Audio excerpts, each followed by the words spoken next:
Did you know that DNA or deoxyribonucleic acid in all human beings is 99.9% identical?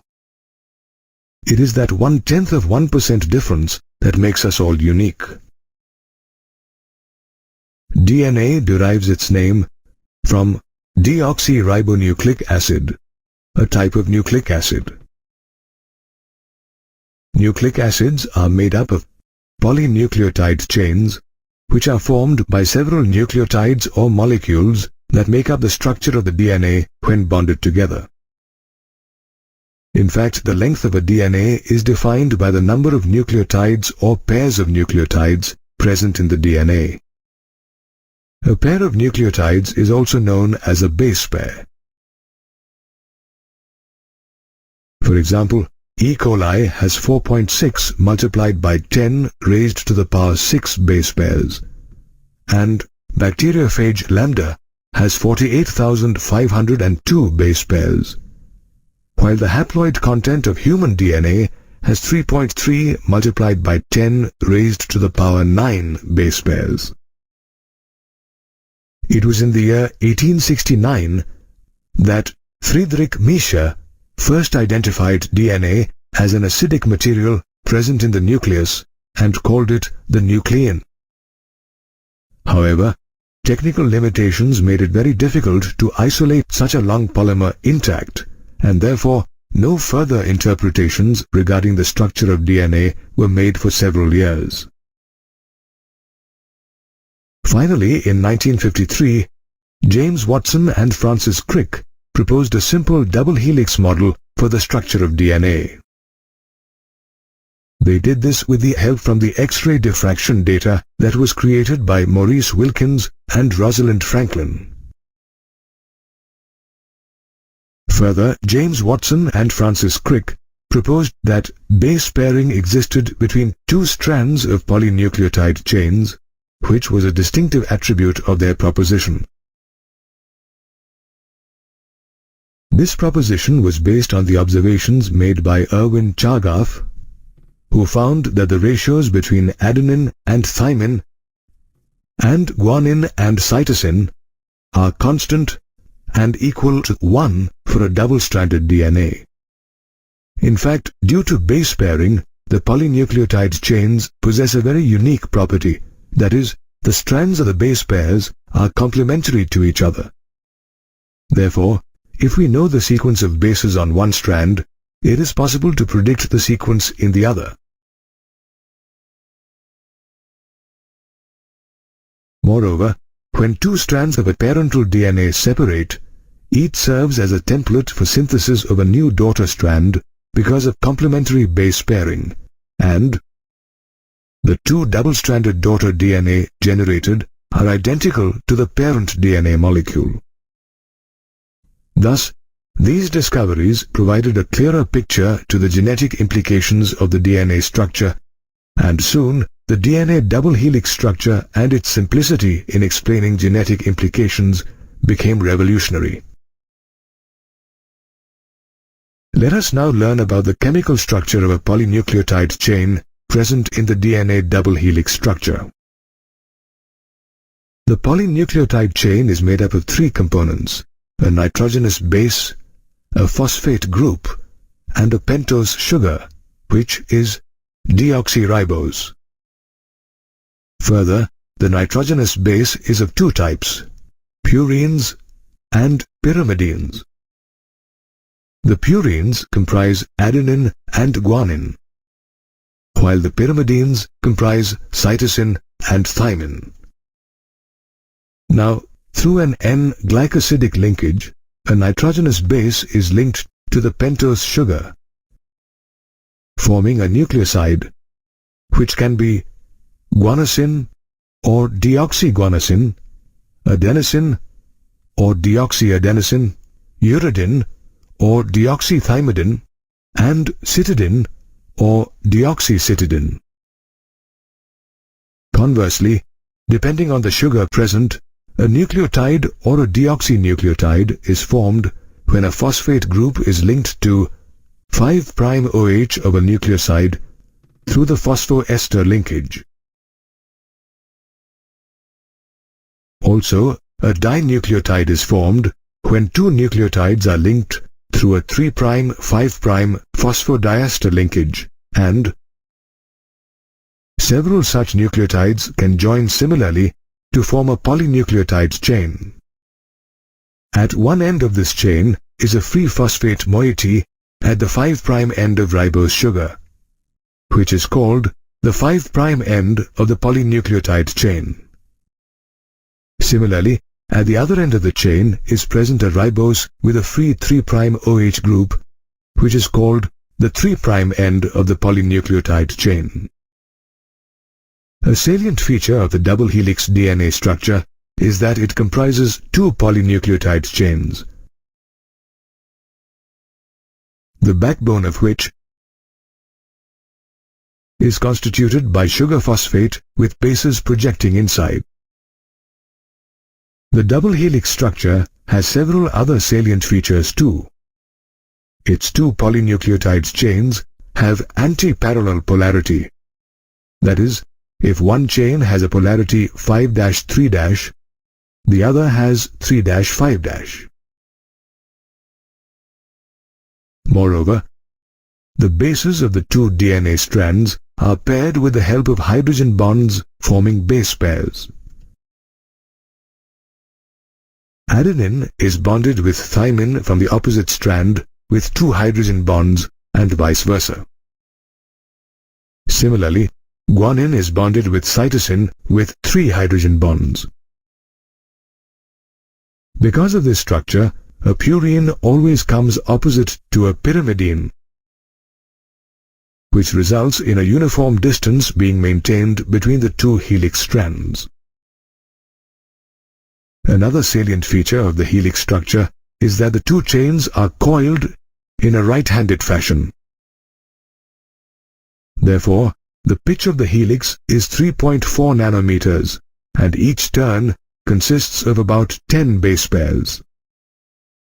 As a result, the distance between a base pair and a helix is around 0.34 nanometers.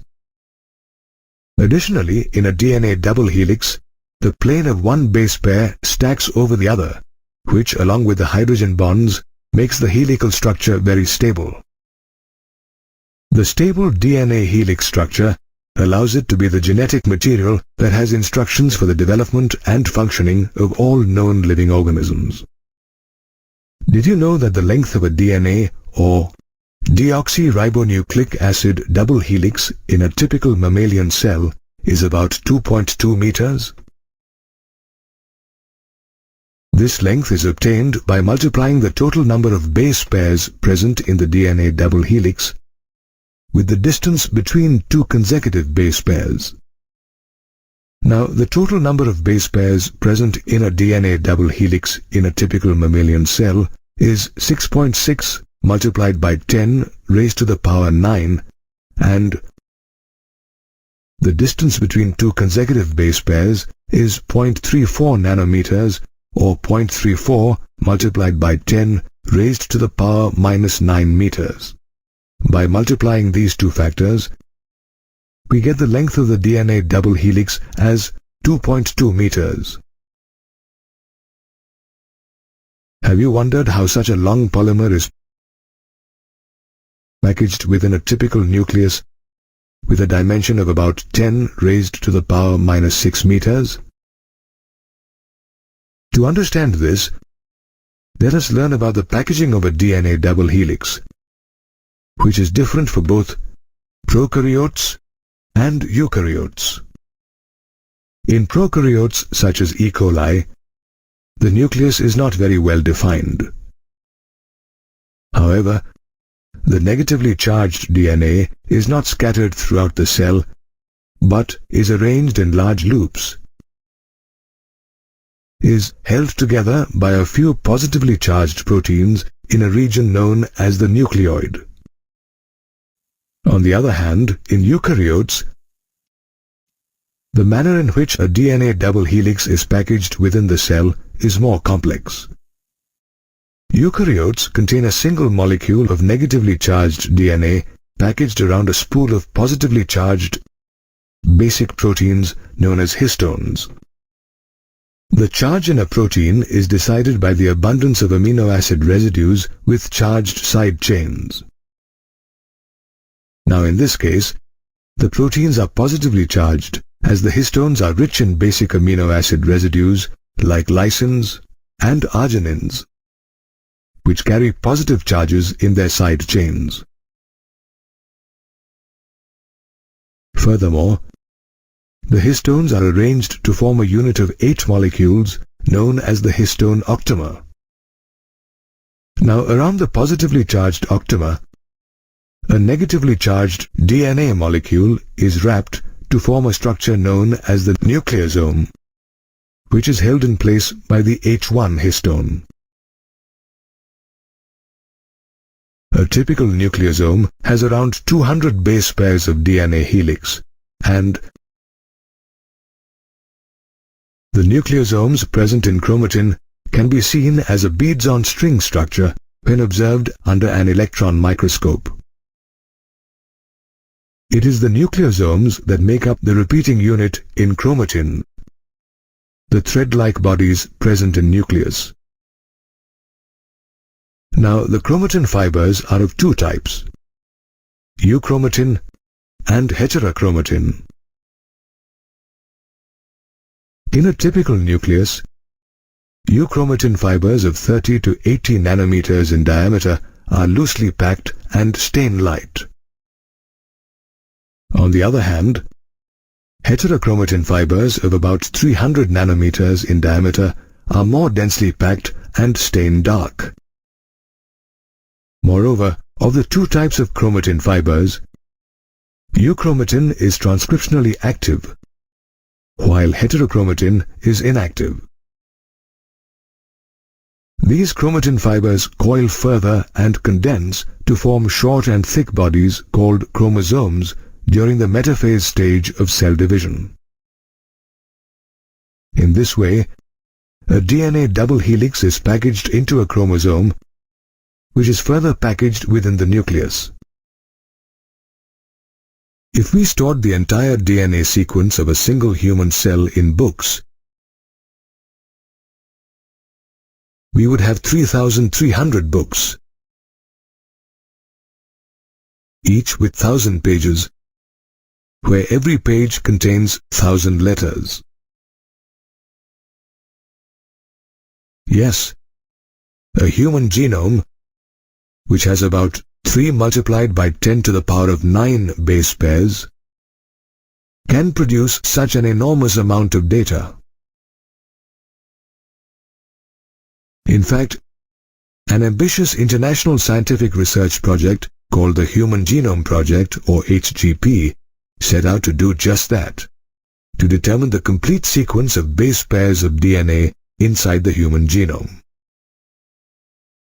More precisely, the HGP aimed to identify approximately 20,000 to 25,000 genes in human DNA. The average gene consists of 3,000 bases. However, gene sizes vary greatly. Did you know that dystrophin is the largest known human gene, which has 2.4 million bases? Now, if you add the number of base pairs in the human genome, the sequences of more than 3 billion chemical base pairs would have to be determined under the HGP. Therefore, by aiming to understand the genetic makeup of the human species, the HGP served an important purpose. It was important because it is a sequence of bases in our DNA that determine our genetic information. 99.9% of all nucleotide bases are exactly the same in people. Yet we differ from each other, and that is because our DNA sequences differ in certain places. Scientists have identified about 1.4 million locations with single-base DNA differences, also known as SNPs, or single nucleotide polymorphism. Knowledge about variations in the human genome can equip us with more ways to diagnose, treat, or even prevent disorders and ailments that affect human beings. Similarly, knowledge of the repetitive sequences in DNA shed a lot of light on chromosome structure and evolution. Repetitive sequences, also known as microsatellites, are those stretches of DNA sequences that are repeated many times, sometimes 100 to 1,000 times, in the human genome. Also, they have no direct coding functions. In fact, less than 2% of genome codes for proteins, and for more than half the discovered genes, are still unknown. With the advent of advanced genetic engineering methods, it was now possible to isolate and clone a piece of DNA to determine its sequence. So even though the HGP was a mammoth project, it was a viable one. Since the HGP aimed to store the entire genome information in databases, it required high-speed computational devices for data storage and retrieval. In addition, the HGP required improved tools for data analysis. Thus, the HGP is also credited with contributing to the rapid development of a new branch of biology called bioinformatics, which involves the application of statistics and computer sciences to the field of molecular biology. The HGP was a 13-year project that began in 1990 and was completed in 2003.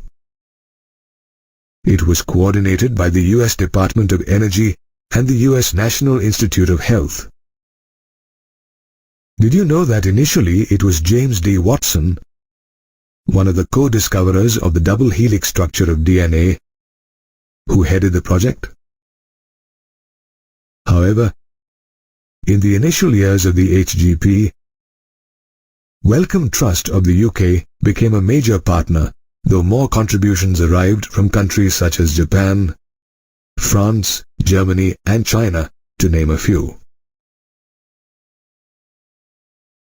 Although the HGP had aimed to understand the genetic makeup of the human species, it also focused on several other non-human species such as the bacterium E. coli, yeast, a free-living non-pathogenic nematode called Caenorhabditis elegans, a fruit fly called Drosophila, and the laboratory mouse. Learning about non-human DNA sequences can lead to a further understanding of their natural capacities and traits, which may offer solutions in various sectors such as health, agriculture, and energy production.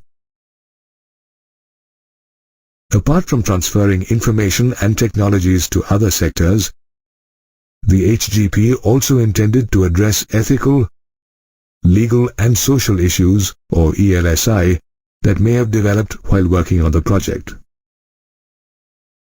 Therefore, though the HGP was a mammoth and hugely beneficial project, it required enormous effort, cost, and innovation, as well as caution, to accomplish it successfully.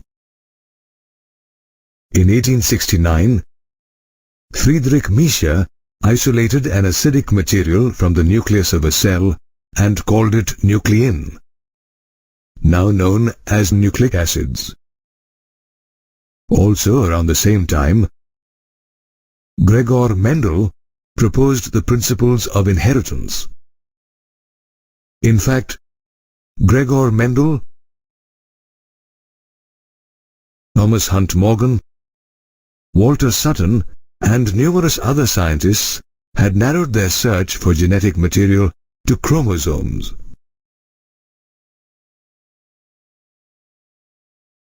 However, as chromosomes of eukaryotes contain several proteins along with DNA or deoxyribonucleic acid, scientists couldn't exactly confirm whether the genetic material was DNA or proteins or both.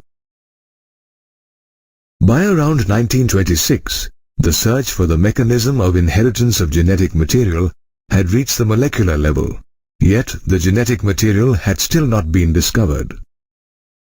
However, in 1928, Frederick Griffith, a British scientist, conducted an experiment that accidentally demonstrated the transformation of genetic material in bacteria.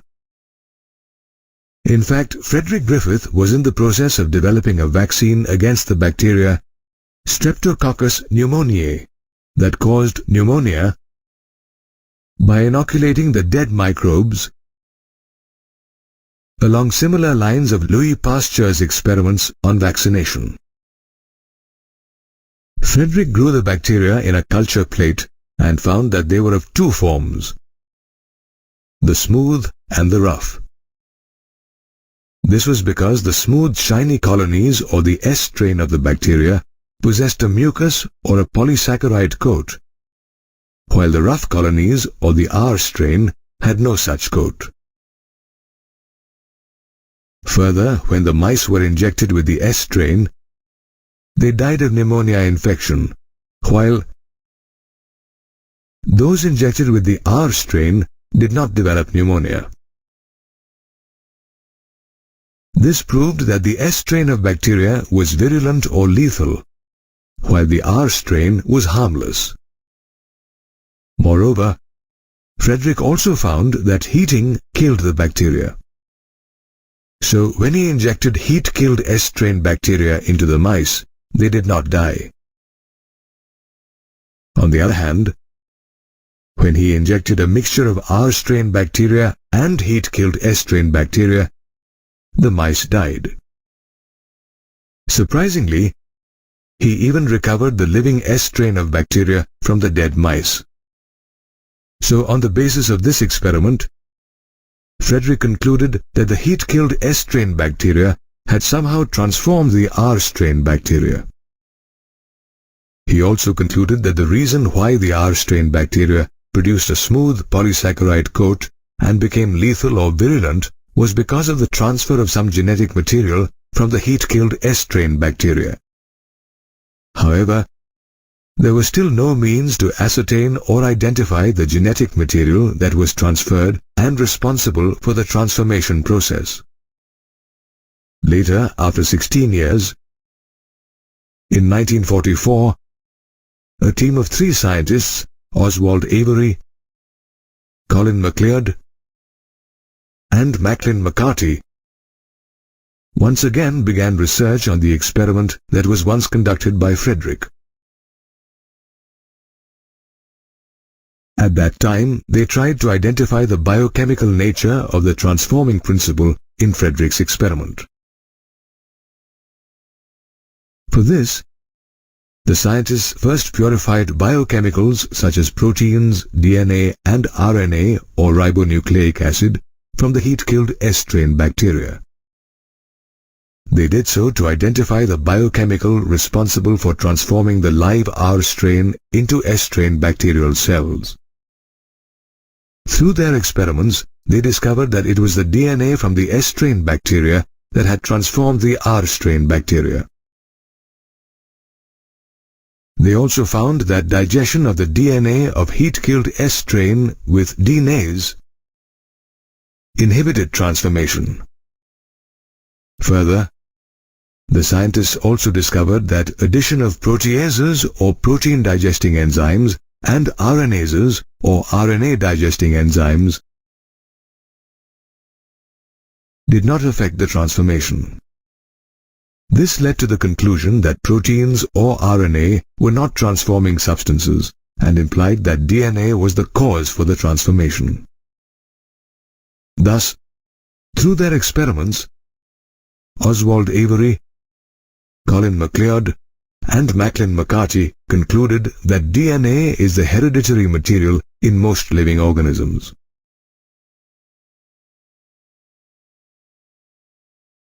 Nevertheless, many biologists were still unconvinced that DNA is the hereditary material. and so the search for genetic material continued for several years and was concluded with the discovery of DNA. Once it was proved that DNA was the primary genetic material in the living system, it was natural to conclude that DNA replicates as a molecule, qualifies as genetic material only if it replicates. Scientists Watson and Crick, who in 1953 had proved that DNA had a double helical structure, had also suggested a probable scheme for the replication of DNA. According to their proposed scheme, the two strands separated and acted as a template for the synthesis of two new complementary strands. After the replication process was completed, each DNA molecule would end up with one parental strand and one newly synthesized strand. That is why this DNA replication scheme was referred to as semi-conservative.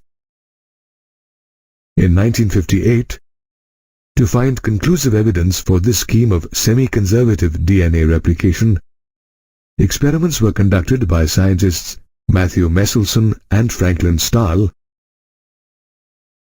on bacteria Escherichia coli or E. coli, a bacteria that divides every 20 minutes.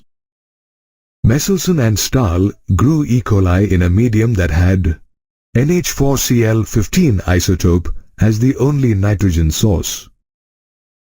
N15 isotope is a heavy isotope of nitrogen, but it is not radioactive. Many generations of E. coli were bred in the same medium, which was not too hard to achieve since a new E. coli generation arrived every 20 minutes. As a result, newly synthesized DNA too had the N15 isotope as a constituent of purines and pyrimidines. This new heavy DNA molecule was distinguished from normal DNA by virtue of its high density while being extracted via centrifugation in a cesium chloride or CsCl density gradient. Later, E. coli cells were transferred into a medium with normal NH4Cl14 isotope.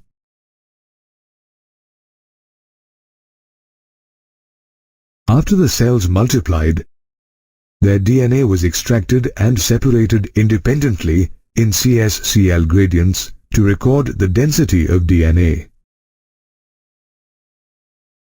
It turned out that DNA extracted from the first progeny of E. coli after the transfer from the N15 isotope to the N14 isotope medium had an intermediate density. It was referred to as hybrid DNA. The next generation of E. coli, which was born after 40 minutes, had equal amounts of hybrid DNA and light DNA. Thus, the findings of the Meselson and Stahl experiment established the validity of Watson and Crick's theory of the semi-conservative DNA replication scheme.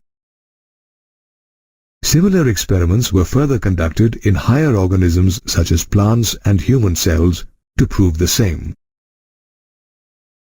One such experiment was conducted by Dr. J. Herbert Taylor and his colleagues in 1958.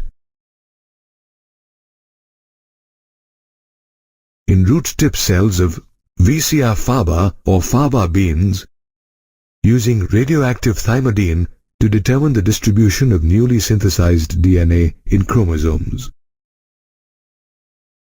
Here again, the experiment proved that DNA replication even in chromosomes was semi-conservative. Therefore, with multiple experiments conducted by different scientists, it was concluded that DNA replicates semi-conservatively.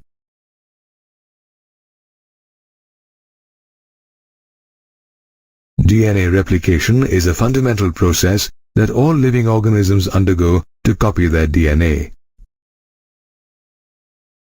It is an elaborate process that requires several enzymes such as helicases, topoisomerases, DNA polymerase, and DNA ligase to catalyze the replication reaction. In a cell, DNA replication begins at a specific point. For example, bacteria E. coli has a definite region where the DNA replication originates.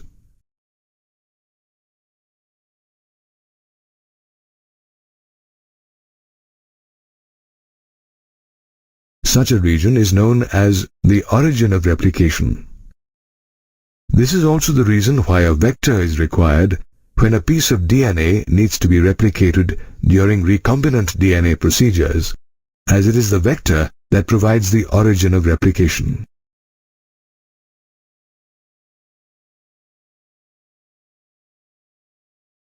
In some cases, like eukaryotes with large DNA molecules, there may be many origins of replication that finally merge with one another.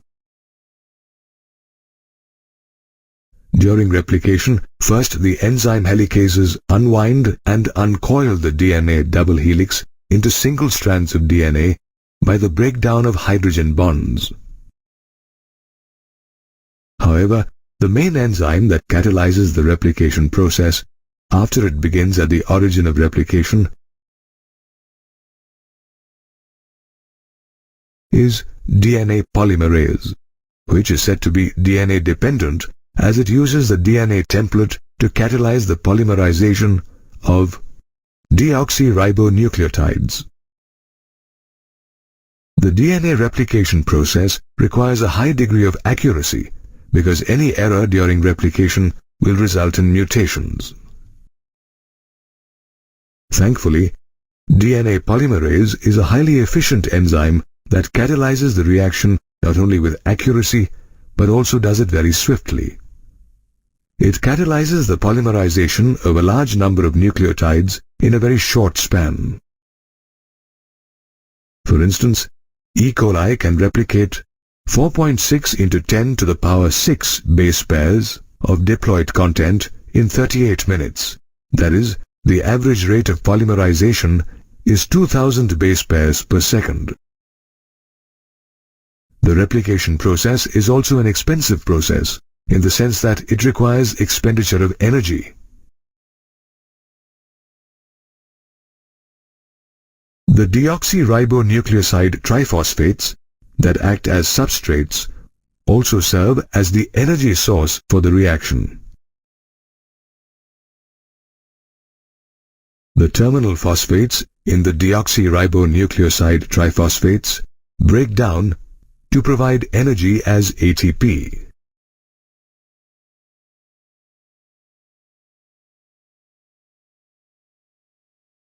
Due to the high energy requirement, two DNA strands do not always separate completely, especially in the case of long DNA molecules. However, to facilitate the separation of a DNA helix, the enzyme topoisomerase cuts and rejoins one strand of DNA.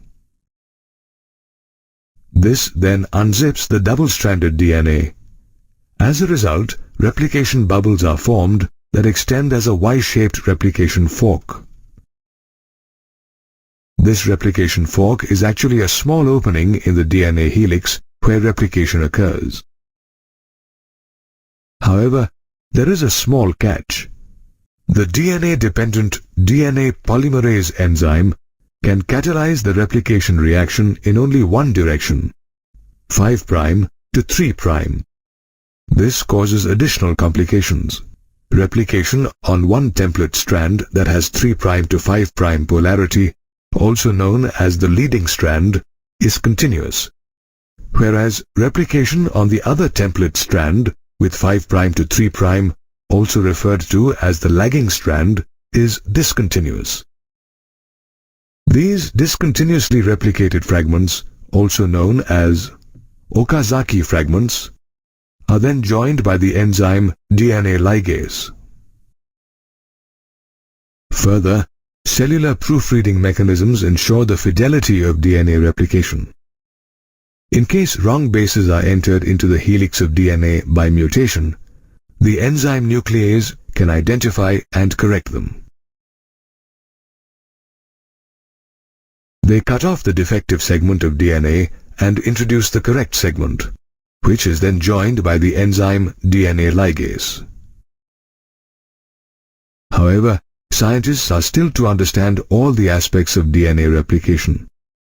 Although it is a known fact that replication of DNA in eukaryotes takes place in the synthesis phase of the cell cycle. The cell cycle too needs to be coordinated with the replication process, or a chromosome anomaly may occur. For example, a failure in cell division after DNA replication results in an inheritance disorder as polyploidy. Therefore, the process of DNA replication, which is the basis of biological inheritance, is conducted with accuracy with the help of various enzymes in a determined manner. Proteins play a pivotal role in the proper functioning of any organism. The synthesis of proteins occurs in the cell in two phases, namely transcription and translation. Transcription takes place in the nucleus, where the DNA acts as a template for the synthesis of messenger RNA. It is a process by which genetic information in DNA is transferred to a molecule of messenger RNA. It is governed by the principle of complementarity, with one exception, that adenine now forms base pair with uracil instead of thymine. Messenger RNA carries the genetic information to the cytoplasm for protein synthesis, and hence it gets the name messenger. The transcription process is different from DNA replication. In replication, the total DNA of an organism gets duplicated, while in transcription, only one DNA strand gets copied into RNA. In case both DNA strands act as templates in transcription, two types of proteins will be produced. One with the correct sequence and the other with the reverse sequence of amino acids. Moreover, the simultaneously produced RNA molecules would become complementary to each other and will form double-stranded RNA. As a result, RNA will not get translated into protein and the process of transcription will get nullified. However, such an occurrence is quite rare. The segment of DNA which takes part in the transcription process is called the transcription unit, and it encodes for at least one gene. Let's understand the transcription unit in detail. It consists of three main regions, namely the promoter, the structural gene, and the terminator. The promoter is the starting point of the transcription process and is present upstream at the 5' end of the structural gene. In the promoter, there is a binding site for RNA polymerase, which moves along the DNA strand from 3' to 5' direction. With the help of RNA polymerase, the promoter can code for the two strands of the DNA helix.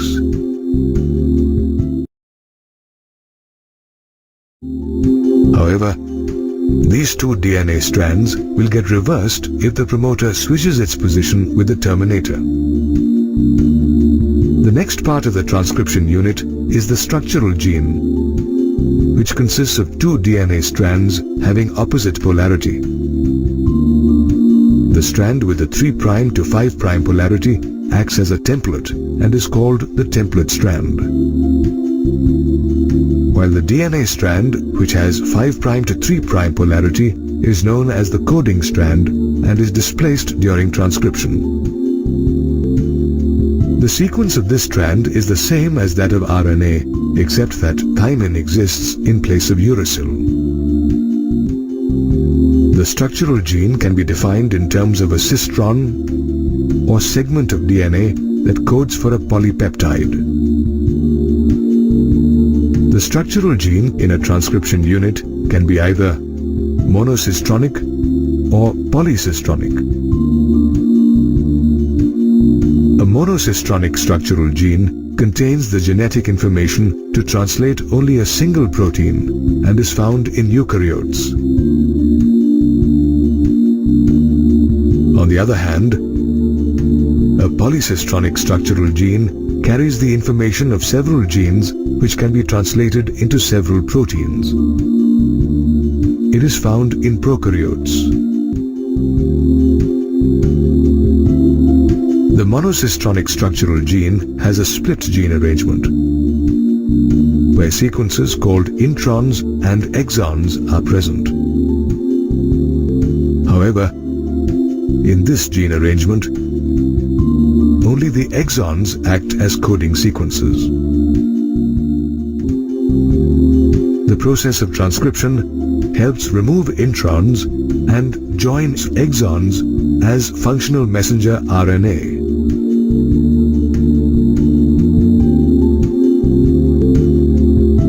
It is the exons in the structural gene, along with the promoter, which determine the inheritance of a character. The structural gene also consists of regulatory sequences which regulate the functions of other genes but do not code for any RNA or protein. They are also known as regulatory genes. At the 3' end of the structural gene is the terminator, which is another important part of the transcription unit. The terminator defines the end of the process of transcription. Transcription also happens to be the first stage in the process of gene expression.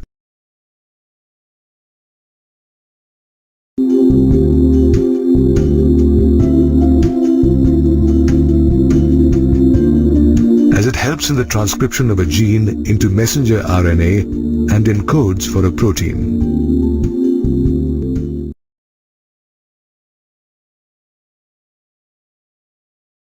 The building of protein is very essential to the functioning of an organism. In this protein building task, DNA acts as a master blueprint containing all genetic information about the protein to be created. The genetic information from DNA is transferred to messenger RNA or mRNA through a process known as transcription. Now let's learn how transcription takes place in prokaryotes such as bacteria. The prokaryotic cell does not have separations in terms of cytoplasm and nucleus. Therefore, both transcription and translation processes involved in protein synthesis can take place inside the prokaryotic cell at the same time. In prokaryotes such as bacteria, only one DNA-dependent RNA polymerase enzyme catalyzes the transcription of all types of RNA. There are 3 types of RNAs involved in the process of protein synthesis: messenger RNA or mRNA, transfer RNA or tRNA, and ribosomal RNA or rRNA. The mRNA carries the coding information to the sites of protein synthesis. It helps to put together amino acids to make protein. The tRNA carries each amino acid to the ribosome according to the coded message in the mRNA, while the rRNA provides a mechanism to decode mRNA into amino acids.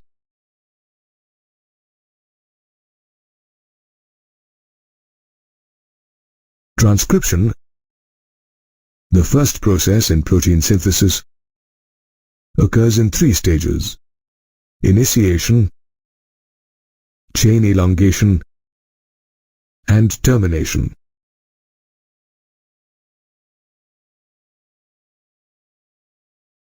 In the first stage, RNA polymerase, along with the initiation factor denoted as sigma, binds to the promoter sequence in DNA and initiates transcription. This helps in the opening of the DNA helix and separates the two DNA strands.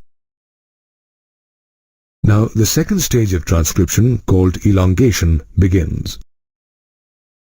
In this stage, the RNA polymerase builds a strand of RNA using one of the DNA strands as a template.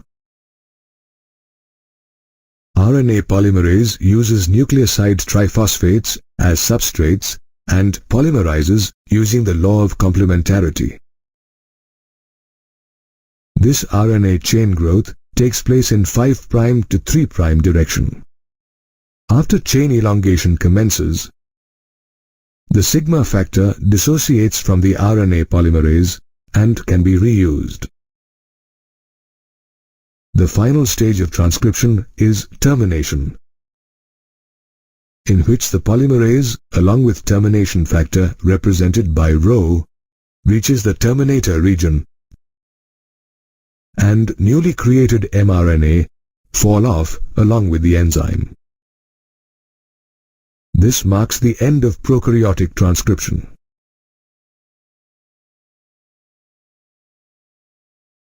The stages of transcription in eukaryotes are similar to that of prokaryotic transcription. However, there are some differences as well. Let's understand them in detail. Unlike prokaryotic transcription, which occurs in cytoplasm transcription, in eukaryotes, transcription occurs in the nucleus. There is only one RNA polymerase in prokaryotic transcription. However, eukaryotic transcription involves at least 3 RNA polymerases.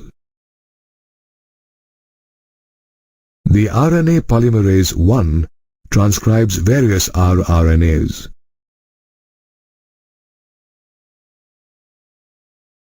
On the other hand, RNA polymerase 2 transcribes the precursor of mRNA, known as heterogeneous nuclear RNA or hnRNA.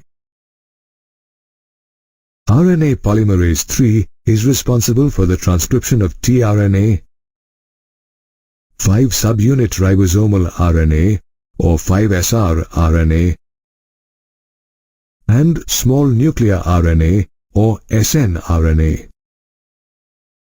The processing of hnRNA marks another major difference between prokaryotic and eukaryotic transcription. The mRNA in prokaryotes does not require any processing.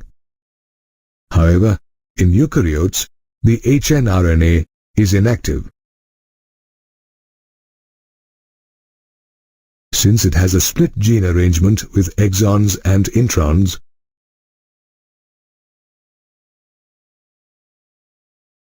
and hence it has to undergo processes such as capping, splicing, and tailing. The first process is capping, which involves an unusual nucleotide called methylguanosine triphosphate being added to the 5' end of the hnRNA. Capping helps mRNA to bind with small ribosomal subunits during protein synthesis.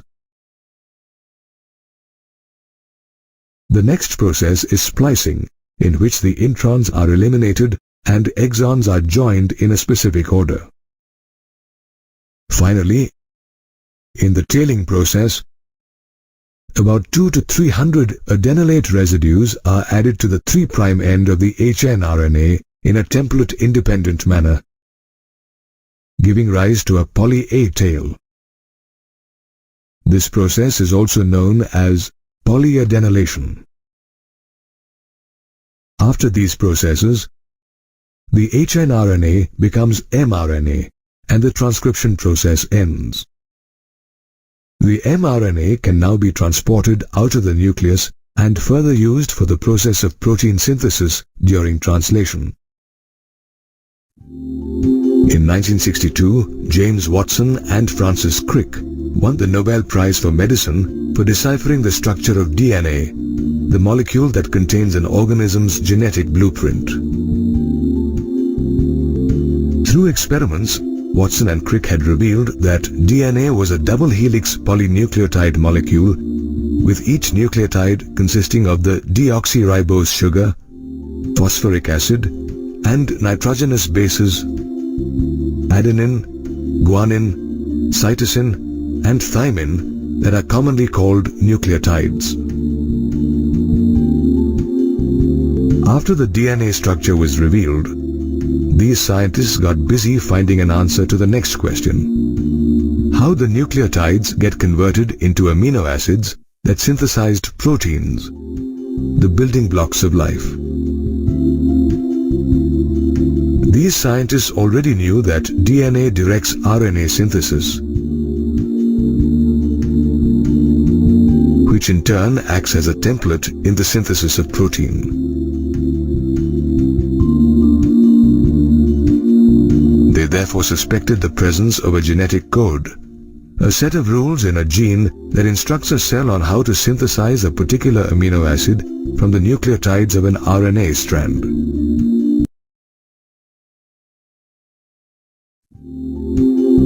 The scientists now had only one aim: to decipher this genetic code. George Gamow, a Russian physicist, was the first to achieve some success in deciphering the code. He initially suggested that since the mRNA strand consists of only 4 types of nucleotides that code for the 20 amino acids in the human body, they need to combine to form a particular code. Through mathematical formulae, Gamow then proved that a permutation and combination of 3 nucleotides would be sufficient to make up a specific code for each of the 20 amino acids. The logic behind Gamow's postulation was easy to see. A single nucleotide, for instance, would code only 4 amino acids. Likewise, the combination and permutation of 2 nucleotides would result in codes for only 16 amino acids. However, the combination and permutation between 3 nucleotides would code for 64 amino acids, a little more than required. But nonetheless, Gamow stuck to his postulation.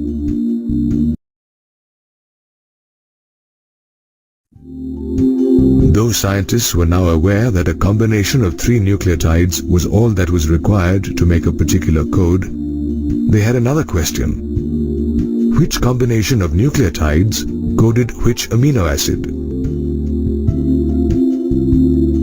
The answer to these questions came from research scientists Marshall Nirenberg and Heinrich Mattei. They created a free cell system by grinding E. coli bacteria using a mortar and pestle to obtain E. coli extracts. The E. coli was then added to a test tube containing everything needed for protein synthesis, including ribosomes and amino acids, to name a few.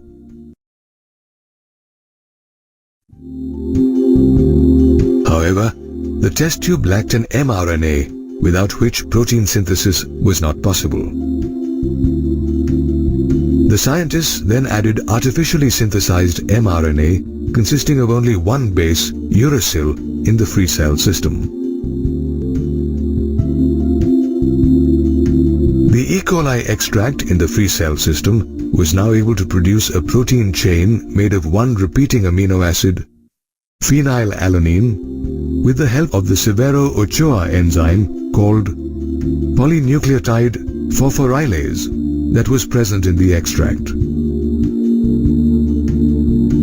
This suggested triplet UUU codes for the amino acid phenylalanine.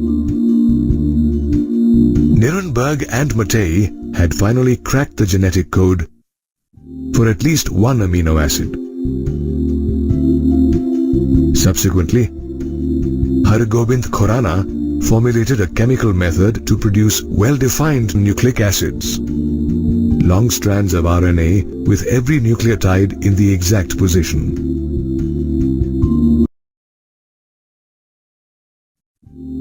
This helped determine the rest of the genetic code, which was expressed in the form of a chart. Today, we know that the genetic code is an array of 64 codons, a sequence of 3 nucleotides on an RNA strand that encodes a specific amino acid during protein synthesis. Of the 64 codons, 3 codons, UAA, also called ochre, UAG, also called amber, and UGA, also called opal, act as a stop codon, which means they terminate the translation process and as such don't code any amino acid. Hence, they are known as nonsense codons or termination codons.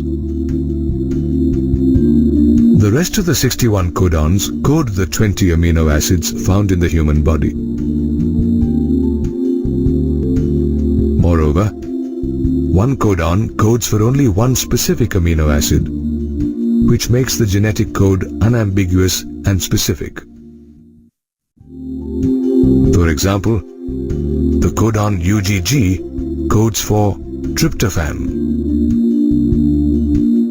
and AUG codes for methionine as well as acts as a start codon, which means it initiates the protein synthesis. The genetic code is also a degenerate, which means that many different codons encode a particular amino acid. Take the case of serine, which is coded by 6 different codons including UCU, UCC, UCA, UCG, AGU, and AGC. Phenylalanine, on the other hand, is coded by codons UUU and UUC. Did you know that the genetic code is almost universal and the same throughout all living organisms? The codon GUG, for instance, codes for amino acid valine in plants as well as animals.